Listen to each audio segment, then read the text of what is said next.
Hey guys, what's up? Sectatron here from One Hive Gazette, here with the next video, and today we're looking at a Town Hall 11 attack strategy video, and this is something that I think has been out there for a while, but I wanted to go through it, show some attacks, talk about why it's getting popular now, how it works, maybe a few ways you could defend it even, and go into detail there. Real quick though, just for my viewers, if you're wondering where I've been, it's been a few days. I actually uploaded a video on Wednesday. It's the live action video, the one before this one, talking about the fact that I'm going on vacation. I had to take it down because it had bases shown in it that were they were going to be used in the CWL war that weekend, so I didn't want to expose their bases. So I took that video down. It's now back up. You can watch it if you haven't already. So that's why you guys might not have gotten the announcement that I was on vacation. But I'm back today, and very good war right here. Dark Looters and Immoral Thieves. Very close. I'm not going to do a recap. I'm probably just going to do a series of attack strategy videos because that's kind of what the attacks shaped up to be. I saw a lot of different things at Town Hall 11, Town Hall 10, and Town Hall 9.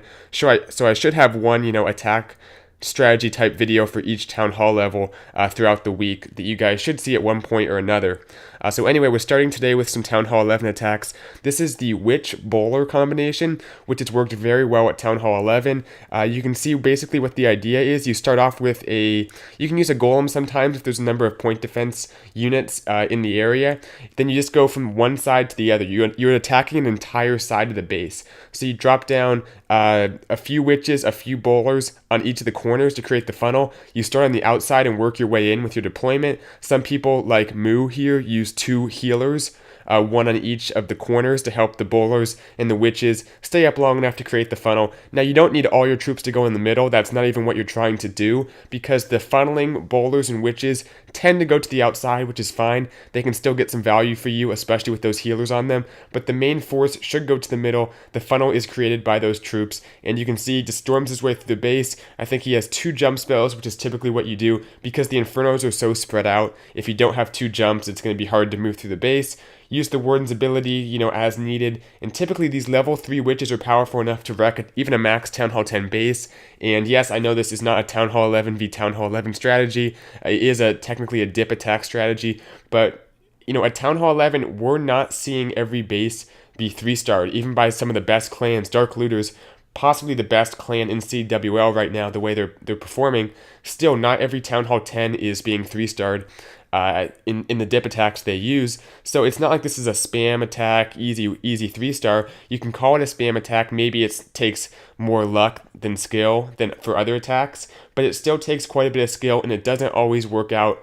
It often doesn't work out, so it's important to understand what you have to do and kind of the principles behind it, because there are certain things that they will affect how your attack shapes out, and you have to get the deployment down in order to be able to do it and have a good chance at a 3-star, because it's not as easy as spamming your troops. So that being said, next attack here, I am going to show one fail, by the way, too, just to have that mixed in.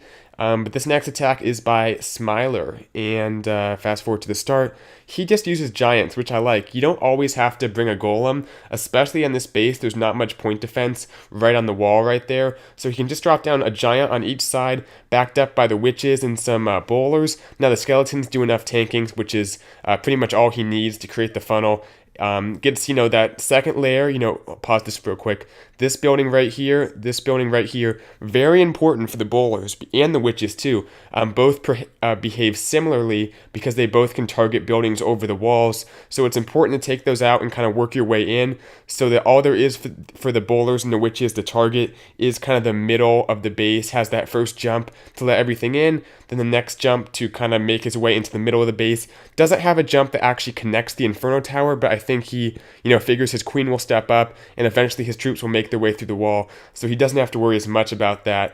Everything moving through, a few bowlers up top on the outside along with a witch, and a few witches on the bottom, which, like I said, is completely fine.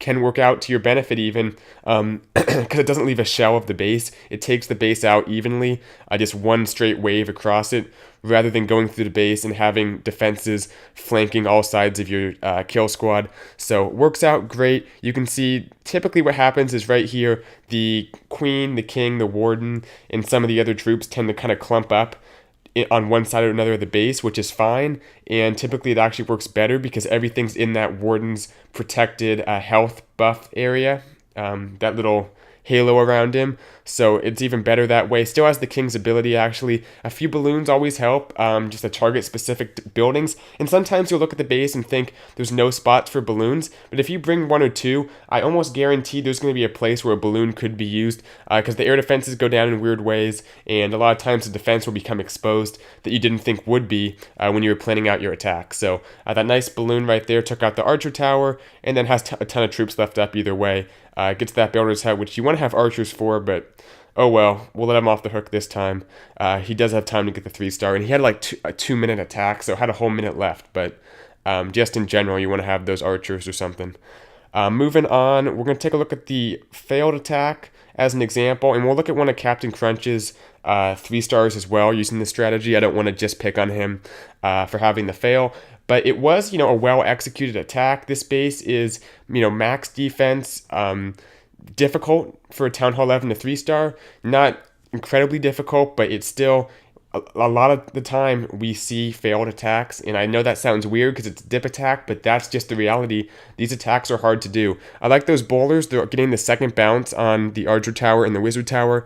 Good thing to look for when you're deploying them, because I think that almost get that Archer Tower, and they'll get that Wizard Tower. So look for that second bounce when you're deploying your first few bowlers. It can't hurt to overplan these things, but does a pretty good job funneling for the most part. A few bowlers, I think like 5 or 6 are going to go up top there, and unfortunately there's nothing to tank for them, so they go down pretty quickly, which is never good to see when you have a group of bowlers that are pretty much sacrificed like that. They don't get much value on the outside, but he has the main group going in. The Lava Hound goes down relatively quickly, and the pups start to thin out pretty quickly too. Has that jump to connect to the Inferno. Got the Inferno very quickly, which was huge for this attack. Gave it a pretty good chance of a 3-star.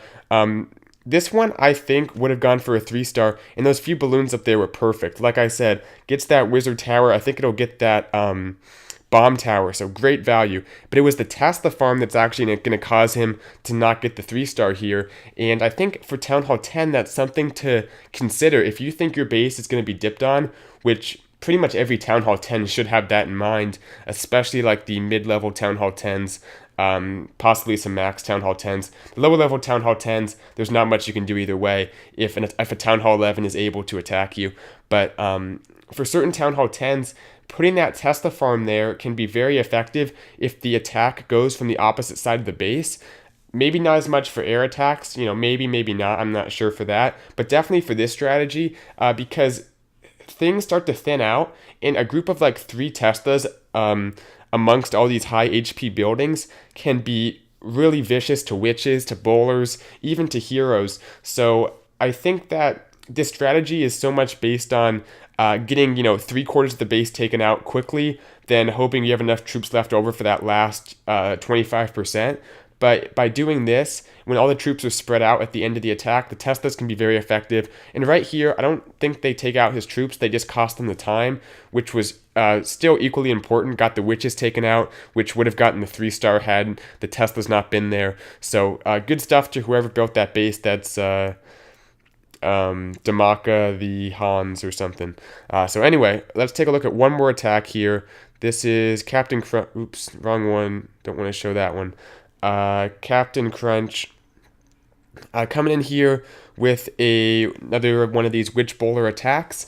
Has one giant, I think he uses at the beginning. Now this base is a little bit lower level, actually lower level than my base even, so definitely makes it easier to 3-star. That the high level point defense is a huge difference at Town Hall 11 as well as the level 3 Infernos, or at Town Hall 10 rather. So this base is significantly easier to 3-star. Those cannons are only Town Hall 9 level, but still doesn't mean it doesn't take a good attack. It still does take a good plan. And what he does here is drops down the 2 healers, which we see sometimes. Some people do it, some people don't. Some people use giants to tank, some people use healers.